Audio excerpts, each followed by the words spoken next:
menggunakan pembalut yang tebal. Sebagian ulama modern ya itu membolehkan. Ada juga yang mengatakan bahwa dalam melaksanakan ihram, kalau di dalam melaksanakan ihram itu lagi haid, boleh minum obat atau pil penunda haid selama itu tidak membahayakan kesehatan, membahayakan kehamilan setelahnya itu dan macam-macamnya itu boleh. Kalau berdampak pada kesehatan itu tidak boleh dipaksakan. Satu faktor kunci yang harus kita pahami bahwa haid itu bukanlah kehendak kita ya. Itu memang adalah pemberian Tuhan, pemberian Allah, dan itu sudah sunnatullah ya, sebagai pensucian terhadap darah kotor seorang perempuan, dan itu normal begitu.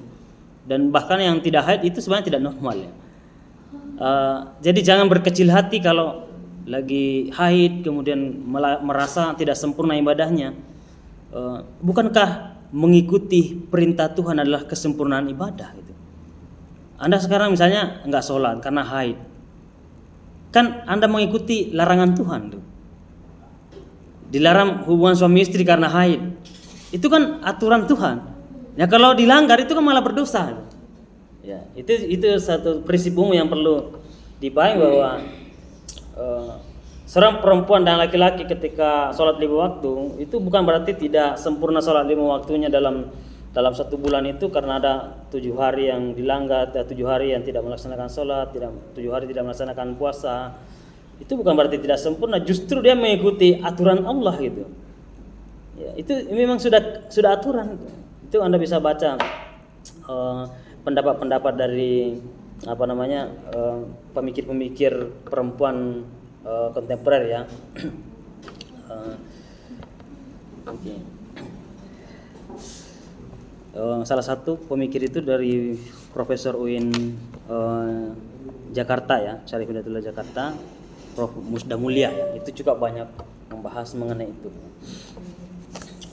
Kemudian larangan-larangan yang lainnya di dalam ihram ya, seperti tadi, kecuali meskipun itu berbeda pendapat ya. Ada yang mengatakan menutup kepala itu boleh-boleh saja ketika misalnya ada penyakit di kepala ya, dan itu tidak bagus ya, atau menyebar atau ada penyakit di kepala, itu bisa dilindungi ya. Dan itu bisa menimbulkan fitnah ke orang atau merusak khusyuknya ibadah seseorang itu karena hal tertentu. Kemudian menutup wajah bagi perempuan itu sebenarnya larangan dari sekian pendapat ulama ya, tapi ulama-ulama lain ada yang mengatakan kalau dalam keadaan ada orang yang tidak bisa kena debu ya, kena debu, alergi debu, kemudian ada penyakitnya, kalau menghisap debu itu boleh saja memakai penutup ya, penutup hidung ya bisa ya. Bukan berarti menutup semua seperti orang bercadar, tidak ya, tapi menutup seperlunya ya. Hidungnya boleh ditutup, misalnya masker itu kalau memang kondisinya itu sangat darurat ya. Tapi kalau masih bisa ditahan ya, usahakan tidak melakukannya supaya bisa sempurna ya. Nah, kemudian memang dalam surah Al-Baqarah surah kedua ayat 197 Allah berfirman, Al-Hajju Ashhuru Ma'lumat ya, haji itu atau bulan haji itu telah ditentukan bulannya ya.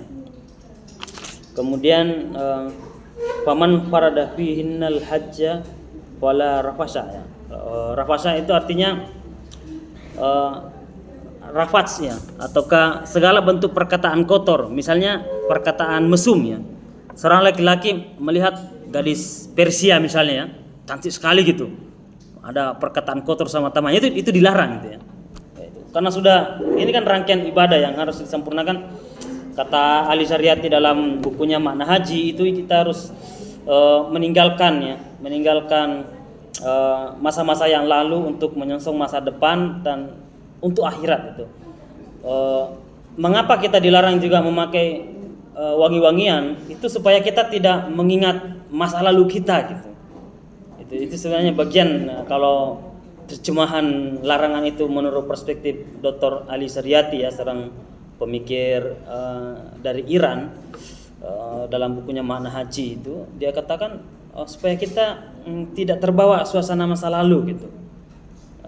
Kan biasanya kan kalau kita mencium aroma tertentu biasa kita mengingat ya momen-momen waktu kapan gitu ya, waktu saat menyedihkan ditinggalkan sang kekasih atau apa saja, itu membahayakan itu ya. Ini nih yang harus membuat ibadah kita gelisah gitu ya. Ataukah kita mencium aroma itu pada saat kita meninggalkan tanah air di mana banyak air mata yang mengalir melihat kepergian kita, itu dilarang ya. Makanya ada yang larangan mengenai seperti itu. Tentu ada makna-makna tertentu dan itu harus terus didalami, bahwa memahami fikih itu tidak sekedar letterlet ya, tidak secara tertulis saja, tetapi tentu di balik pendapat-pendapat ulama itu ada makna-makna yang sangat penting sekali ya. Perlu dipahami supaya memahami hikmah-hikmah dari larangan itu, maka kita menjalankan ibadah bukan karena keterpaksaan itu, tapi memang karena ada nilai yang positif yang mesti kita terima ya, yang mesti kita dapatkan itu. Oke. Dan itu membuka cara berpikir kita yang lebih luas. Nah, itu kan rafaz itu dari poin pertama yang larangan perkataan kotor, pikiran kotor ya. Kemudian nanti mengarah kepada syahwat, termasuk larangan berhubungan suami istri ya. Pendapat ulama masa bahwa yang sengaja melakukan hubungan suami istri pada saat ihram itu harus membayar dam ya. Itu menyembeli 1 ekor unta gitu ya. Itu kan lumayan itu, kalau nggak bisa bayar seekor unta, sapi gitu ya. Nah, tapi ada lagi ulama-ulama yang agak lunak ya. Kalau tidak bisa itu lagi ya dikurangi lagi kambing ya. Kalau tidak bisa menyantuni 6 orang miskin ya. Kalau tidak bisa berpuasa macam-macam. Itu ada seperti riwayat-riwayat Rasulullah ya, ketika sahabatnya itu ya berhubungan badan di saat bulan suci Ramadan. Akhirnya Rasulullah sangat melunak ya. Itu artinya hukum itu lunak ya. Tidak terlalu keras tuh. Karena memang kita hukumnya pertengahan ya, tengah-tengah gitu. Bukan hukum Taurat yang terlalu kental sekali, yang terlalu keras, juga bukan hukum Injil yang terlalu lunak. Kita tengah-tengah gitu ya. Kalau hukum Taurat kan, kalau orang yang mencuri ya potong tangannya, itu kan hukum Taurat ya. Pokoknya membunuh, jiwanya harus dibunuh orangnya juga yang membunuh itu kan hukum Taurat. Kalau hukum Injil itu memaafkan itu ya, kalau bisa terlalu lunak itu, memaafkan, berdamai gitu ya, cinta kasih gitu. Islam itu tengah-tengahnya ya. Jadi kalau dalam perspektif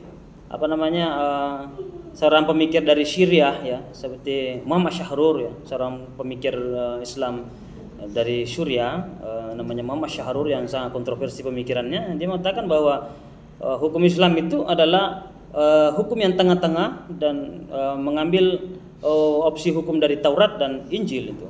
Kemudian jadi hukum potong tangan dalam Islam itu kan bukan hukum Islam ya, tapi hukum pinjaman dari Taurat gitu. Kemudian memaafkan itu adalah bagian daripada ajaran-ajaran dari Nabi Isa. Tetapi kita tengah-tengahnya, maka ulama-ulama Islam itu ya tengah-tengahnya, misalnya dipenjara, mencegah tangannya untuk melakukan kejahatan gitu kan, dengan penjara, dengan pendidikan di lapak, di penjara dan macam-macam. Itu tengah-tengah itu gitu ya. Tapi kata Fastur Rahman, seorang pemikir Pakistan ya, dari guru besar Islam di Amerika, di Chicago, Universitas Chicago Amerika, dia mengatakan bahwa boleh saja, artinya hukum potong tangan dalam Islam itu adalah hukum tertinggi dan memaafkan adalah hukum terendah. Tapi memberikan efek jera terhadap pelakunya itulah tengah-tengah, dan Islam kebanyakan memilih tengah-tengah itu.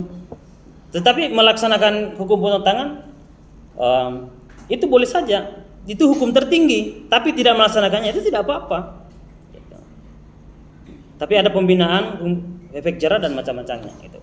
Apalagi kalau pencurian itu karena faktor kelaparan. Nah, itu kan yang sangat dihindari oleh ulama-ulama yang sangat teliti ya dalam melihat hukum gitu ya, bahwa tidak semuanya harus langsung seperti itu. Dan itu dipraktekkan oleh Umar bin Khattab ya. Ketika ada seorang pencuri itu kan tidak menghukumnya. Ketika dia mengetahui bahwa dia mencuri karena terpaksa, disebabkan karena kelaparan, dan itu dibebaskan oleh Umar. Ya. Itu salah satu pendapat ya yang bisa kita rujuk. Nah, sama seperti dalam haji ya. Haji itu macam-macam pendapat ya. Ulama-ulama itu beda pendapat. Imam Hambal, Imam Syafi'i, Imam Malik itu. Imam Syafi'i bahkan membolehkan ada penutup kepala, tapi kan kalau di sana itu bukan Imam Syafi'i mazhabnya itu ya, ke Imam Malik. Jadi ada perbedaan. Nah, jadi kalau ada yang memakai itu ya kita juga tidak boleh ada perkataan-perkataan mencelah ya, dan itu dilarang. Kemudian mengapa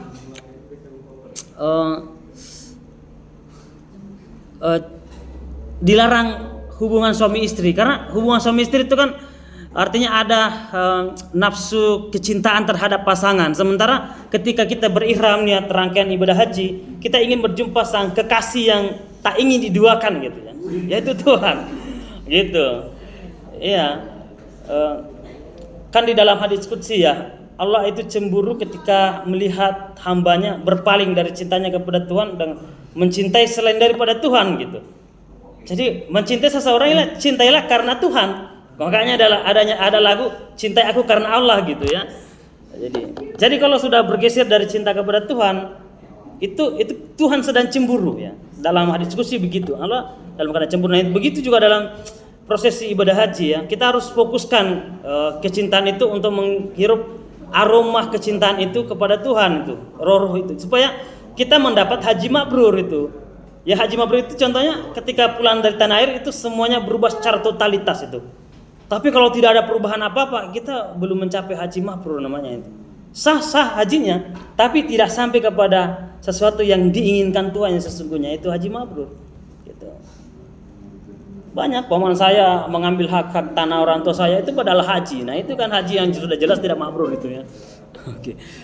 Kemudian larangan yang kedua fusuka ya, itu segala bentuk perbuatan maksiat yang melanggar perintah Allah ya dalam ihram. Seperti mencaci orang, ada tadi berdebat dengan itu ya, bertengkar dengan penjual itu kan. Makanya yang pertama jangan terlalu berlebihan dulu belanja pada saat ihram itu. Nanti selesainya. Yang kedua jangan terlalu banyak menawar supaya menghindari itu tadi ya. Terlalu banyak tawar menawar seperti di waktu di Indonesia ya. Itu juga jangan dibawa dulu ke sana. Nanti mungkin setelah itu ya, setelah selesai prosesi haji sudah mau pulang ya, silakan boleh-boleh saja ya. Anda menelusuri dari sudut pasar dari sebelah barat ke timur ya, selatan ke utara untuk membedakan mana yang paling murah, itu boleh-boleh saja ya. Oke. Oke, mencaci, bertengkar itu tidak boleh. Dan banyak kejadian-kejadian seperti itu, dan akhirnya ada keluarga saya yang tiba-tiba matanya tidak bisa melihat padahal itu sempurna sekali ya, ada. Karena melihat orang Afrika hitam mencela ya, akhirnya ditutup matanya itu kejadian ada kayak gitu. Ada yang melihat orang yang dia mensleding seperti orang sepak bola ya, dia ingin sekali segera melakukan tawaf itu, di sliding katanya orang-orang yang besar itu, akhirnya jatuh pincang, lama hanya beberapa detik dia juga pincang dan bersalat tobat terus ya, minta tobat, itu baru sembuh. Itu kejadian seperti itu. Dan itulah makanya kenapa dilarang ya. Itu kalau dalam kajian dari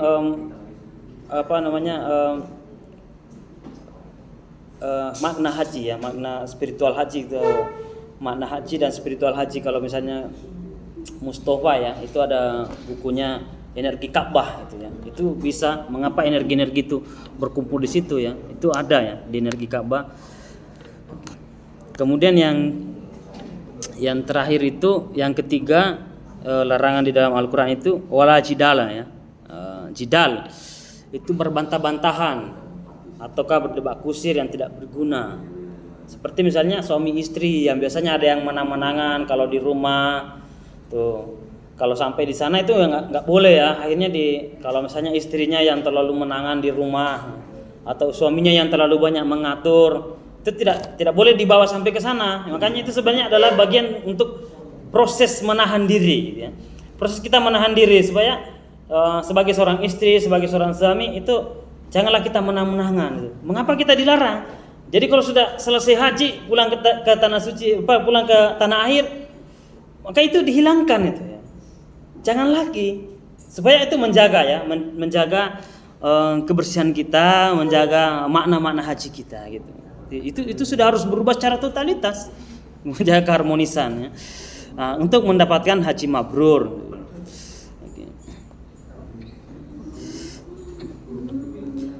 Kemudian menyerobos antrian, itu juga berbahaya ya. Itu namanya wala jidal. Wala jidal itu tidak boleh seperti itu larangan-larangan seperti itu. Oke. Emosi dan sakit hati gitu. Itu yang dilarang. Oke. Sakit hati melihat orang, itu juga bermasalah ya. Itu sebabnya mengapa di saat ihram itu laki-laki hanya 2 lembar pakaian, yang pakaian ihramnya itu dianjurkan warna putih ya. Bisa warna lain, tapi kebanyakan dan dianjurkan disunahkan itu warna putih. Dan tidak berjahit supaya semua ditanggalkan ya. Di dalamnya ditanggalkan semua jabatan, kedudukan, nama besar, itu tidak boleh. Semuanya sama rata di hadapan Tuhan. Itulah perlunya memakai ya, atau maknanya memakai seperti itu. Oke, apa lagi tadi ya yang ditanyakan temannya?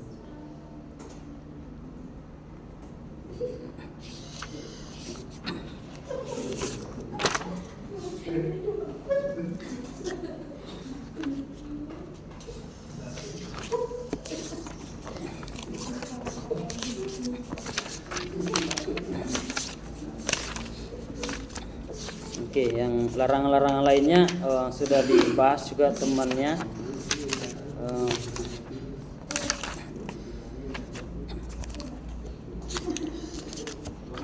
Jadi ada termasuk larangan terhadap mencabut pohon. Misalnya Anda baru selesai makan, ada makanan yang menyangkut di gigi gitu ya. Kemudian Anda cari pohon yang kira-kira bisa diambil untuk sebagai tusuk gigi. Nah, itu juga dilarang. Gitu ya. Itu kan artinya kan Anda mencabut pepohonan ya, yang Anda diharapkan ada keselarasan antara manusia dengan alam semesta gitu. Dilarang merusak. Jadi hal sekecil itu ya yang tetapi maknanya sebenarnya dalam sekali. Kita disuruh ada keharmonisan antara manusia dengan lingkungan itu. Jangan sampai merusak lingkungan. Gitu. Karena lingkungan itu sangat berkontribusi besar terhadap kelangsungan hidup manusia. Nah, bahkan ada yang mengatakan jangan bercermin. Gitu ya. Mengapa kita dilarang bercermin? Gitu ya. Pada saat ihram itu sudah melaksanakan ihram itu dilarang bercermin. Artinya engkau tidak melihat gambaranmu lagi. Kau hanya melihat masa depan dan hanya fokus kepada Tuhan dan lupakan dirimu yang selama ini yang kau bangga-banggakan. Kecantikanmu, kegantenganmu, apa saja itu harus dilupakan ya. Karena cermin itu akan membawa Anda pada suasana itu kembali.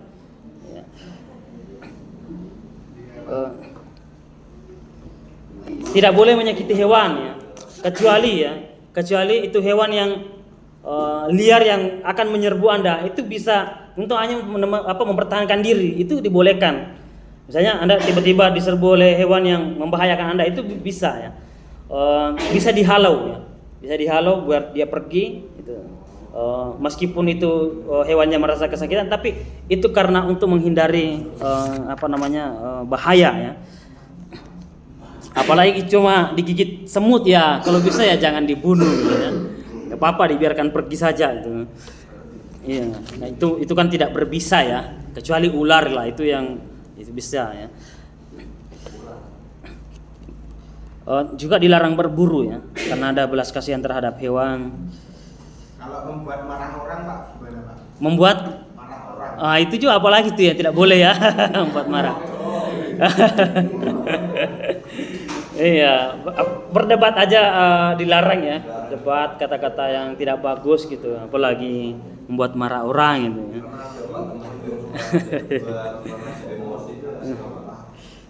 Dan tidak boleh melakukan pernikahan di saat ihram gitu kan. Itu ya. Ada itu ya, jangan dulu. Nah, tahan dulu sampai setelahnya ya. memakai makeup juga dilarang ya. Sebelumnya boleh ya, dan setelahnya berbuat tidak jujur, tidak boleh membawa senjata ya, itu juga tidak boleh. Artinya termasuk memanah ya, termasuk panah, dan itu kan bagian senjata ya.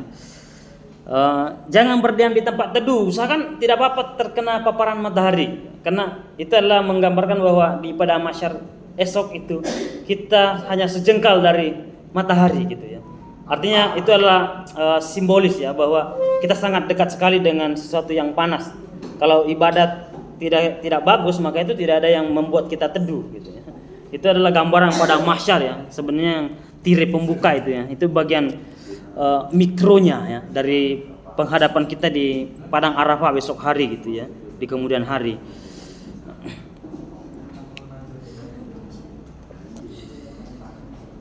Oke, itu yang menjadi tambahan untuk diskusi dari kelompok 2 tadi ya. Sudah ada disampaikan tadi, dilarang memotong rambut, kuku ya,